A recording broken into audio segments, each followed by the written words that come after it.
Assalamualaikum warahmatullahi wabarakatuh. Apa kabar semua?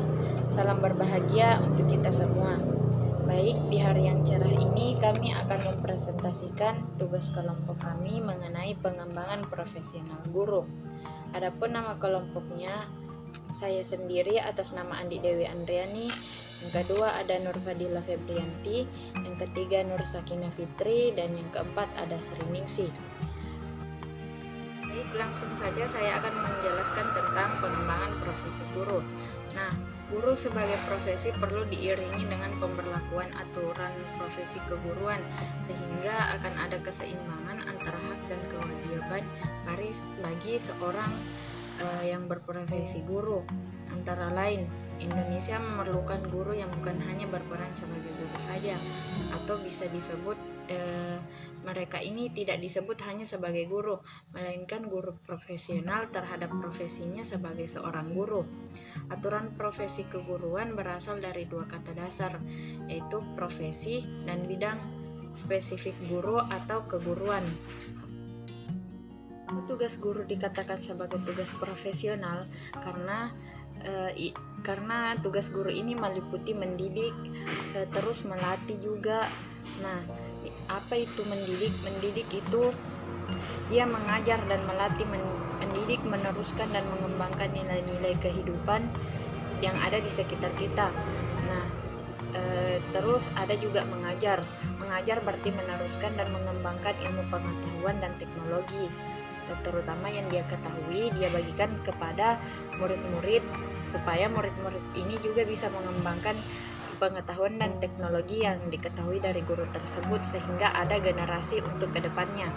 Nah, kemudian ada melatih, berarti mengembangkan keterampilan-keterampilan yang ada pada diri siswa ini.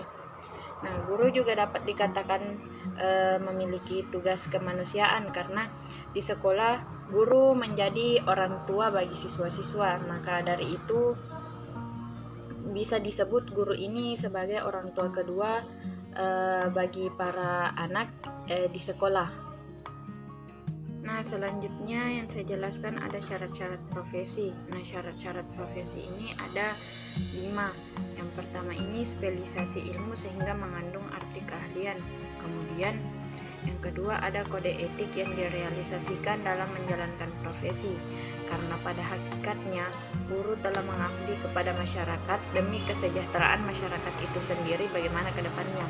Nah, kemudian yang ketiga ada kelompok yang bergabung dalam profesi atau jabatan itu dari penyalahgunaan oleh orang-orang yang tidak kompeten dengan pendidikan serta sertifikasi mereka yang memenuhi syarat-syarat yang diminta.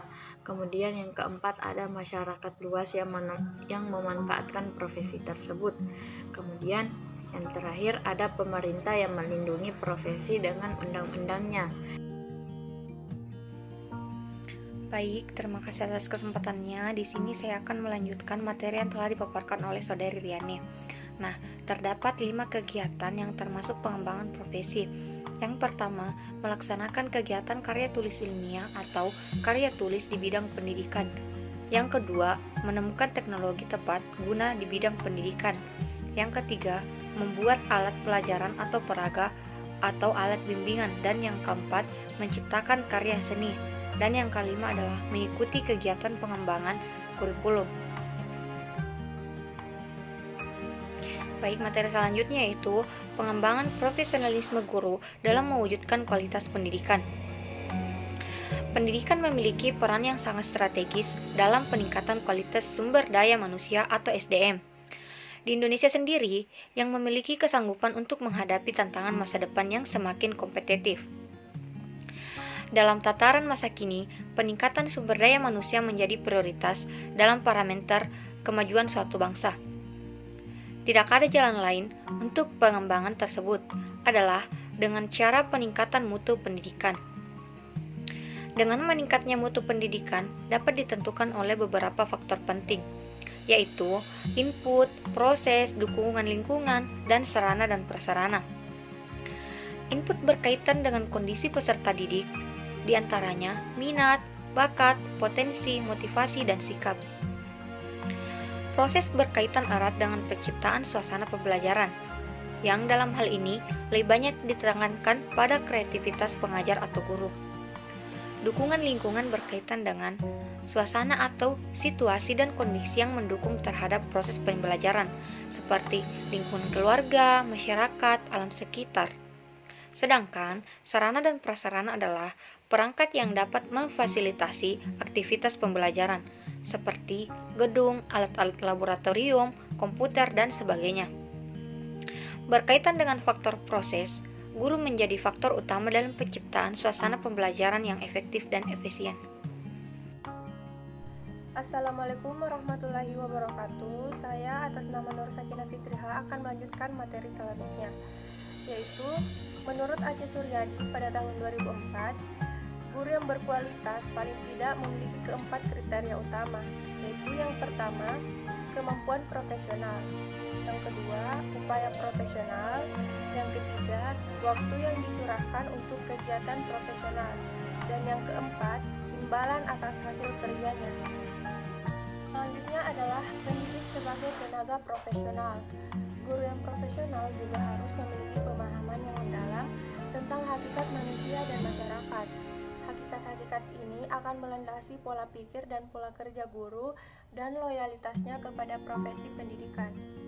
Juga dalam implementasi pembelajaran guru harus mampu mengembangkan budaya organisasi kelas dan iklim organisasi pembelajaran yang bermakna kreatif dan dinamis, bergairah, dialogis, sehingga menyenangkan bagi peserta didik sesuai dengan tuntutan Undang-Undang Sisdiknas. Undang-Undang Nomor 20 Tahun 2003, Pasal 40 Ayat 2. Baik, terima kasih atas kesempatannya.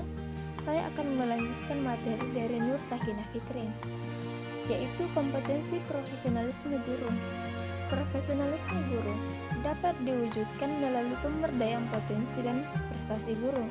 Seorang guru disebut sebagai guru profesional karena kemampuannya dalam mewujudkan kinerja profesi guru secara utuh. Dengan demikian, sifat utama dari seorang guru profesional adalah kemampuannya dalam mewujudkan kinerja profesional yang sebaik-baiknya dalam mencapai tujuan pendidikan.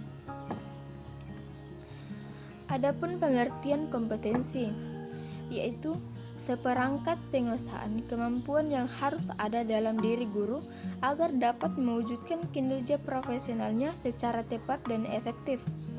Kompetensi sesuai dengan Peraturan Pemerintah Republik Indonesia Nomor 74 Tahun 2008 Pasal 3 merupakan seperangkat pengetahuan, keterampilan, dan perilaku yang harus dimiliki, dihayati, dikuasai, dan diaktualisasikan oleh guru dalam melaksanakan tugas keprofesionalannya.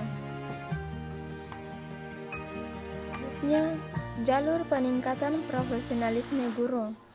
Ada 4 jalur. Yang pertama itu peningkatan profesionalisme guru harus dimulai dari lembaga pencetak calon guru, yaitu LPTK. Ini menyeratkan bahwa LPTK sebagai pencetak calon guru perlu membekali lulusannya dengan perkembangan terbaru, pengetahuan dan keterampilan sesuai dengan perkembangan zaman dan sesuai dengan kebutuhan lapangan. Yang kedua, sementara ini masih terkesan LPTK terlambat dalam mengantisipasi hal tersebut. Sebagai contoh, berkembangnya inovasi pembelajaran seperti model quantum learning, quantum teaching, dan model-model lainnya. Beberapa LPTK belum memasuki model tersebut ke dalam kurikulumnya. Ketiga, apalagi saat ini telah terjadi pergeseran drastis paradigma pendidikan karena terjadinya aliran informasi dan pengetahuan yang begitu cepat karena efisiensi teknologi informasi internet yang memungkinkan tembusnya batas-batas dimensi ruang, birokrasi, kemapanan, dan waktu. Hal ini telah terjadi di Indonesia dengan terkaitnya banyak lembaga pendidikan Indonesia ke internet. Keempat, Pergeseran paradigma sebagai konsekuensi logis percepatan aliran ilmu pengetahuan yang akan menantang dan mempengaruhi sistem pendidikan konvensional. Sumber ilmu pengetahuan tidak lagi terpusat pada lembaga pendidikan formal seperti SD, SMP, SMU, dan perguruan tinggi yang konvensional. Sumber ilmu pengetahuan akan tersebar di mana-mana. Itulah pemaparan dari kelompok 8. Sekian dan terima kasih.